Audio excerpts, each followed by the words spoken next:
By the end of today's video, you're gonna know everything you need about mortgage interest for beginner real estate investors. Hey, I'm Antonio, and I help beginner real estate investors who don't know where to start to buy their first investment property confidently using the software tools that I build. To work with me, click the link in the description down below. First off, let's just clear this up. A mortgage is just a loan for a house. When you want to buy a house, especially as a beginner, you typically don't have all the cash up front to buy one. So most people start with a mortgage. So you gotta go over to a bank and get a loan. Now, you don't have to actually walk over there, you could just give them a call. Now this loan is just called a mortgage. Now in your head, you're probably like, wow, that's so nice then, they just gave me all this money for a house and it's amazing. There's no such thing as free money. Except when the government decides to print $2.2 trillion and hand it out to all Americans. That's the only time, during coronavirus time. Banks are in the loaning business. They give people money, like you and I, real estate investors. This way they can make more money back. That's their business model. So if you buy a house that's worth $100,000 and you put 20% down, that means you're giving $20,000 yourself. Where are you gonna get the other $80,000? The bank gives you that. That's the mortgage. The bank gives you that $80,000 so you can buy the house right now, but you need to now pay them that money back over time, and then some. When the bank lends you $80K to buy that house, the way they make money is by charging you mortgage interest. All mortgage interest is a percentage of the loan that they charge you over time for taking out the loan. This interest you have to pay back to them. So on an $80,000 loan, let's just say you're paying a 4% interest rate, random interest rate, okay? The number doesn't mean much. All we need to know is that we have an interest rate. Then the 4% interest rate, what that means is that the bank is gonna make 4% every year on the principal amount that the loan is taken out for. So in the first year, then you're only really paying them $3,200, which isn't that much. But when you make it over 30 years, the bank gets a lot of money back. Wish I knew how to separate the two.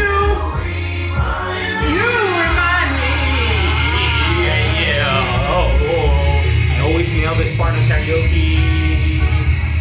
Whoa. If we took that $80,000 loan and calculated how much money you're actually gonna pay the bank back over the 30 years with 4% interest, it becomes $137,496. That's a lot of money. It's a lot more than what the bank put in. So that's how the bank makes their money back. Now, where do banks choose a number to give you an interest rate for? It depends on a few different factors. The first factor is your payback period. Most loans are done over 30 years, meaning you have to pay it back over 30 years. Other loans are shorter, like a 15-year loan. Any shorter term loan would have a better interest rate than a longer term loan typically, because if you do it that way, then the bank's money isn't out being paid back over a longer period of time. So it's less risky for the bank to give you money because they're gonna get their money back sooner. So they're gonna charge you a cheaper rate over that shorter time frame. So this way you can save a little bit of money if you wanted to. So the longer you take to pay back the bank, the more interest you're going to have to pay. That's typically how it works. Another factor they take into consideration is credit score, right? If your credit score is higher, then you're less risky. So credit score is just a number that shows how risky you are as someone to lend to. The lower the number, the more risky you are, so the higher the rate you're gonna have, the higher the mortgage interest you're gonna have. If you got a good credit score, then your interest rate will be lower. I believe if you have over 740, the rate doesn't get much better. But if you have under 740, you can improve your credit score to have a better chance of getting a higher interest rate.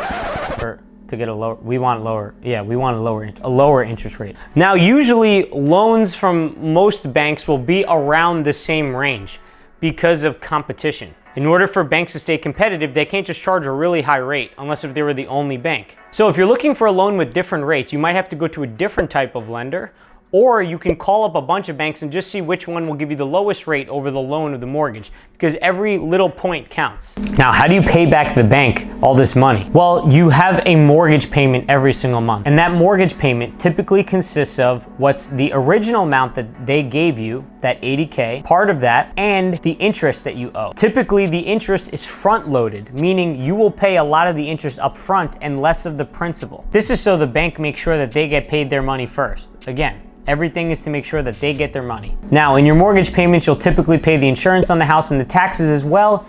but that is not the same as the principal and the interest payment breakdown, and that depends on the actual property itself. Now, let's say you wanted to get rid of the interest as soon as possible.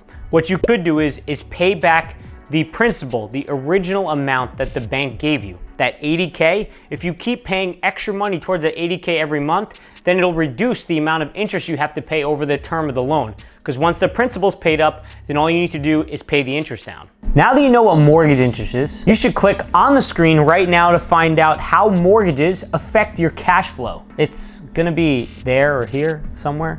I'm not really sure. One of those places.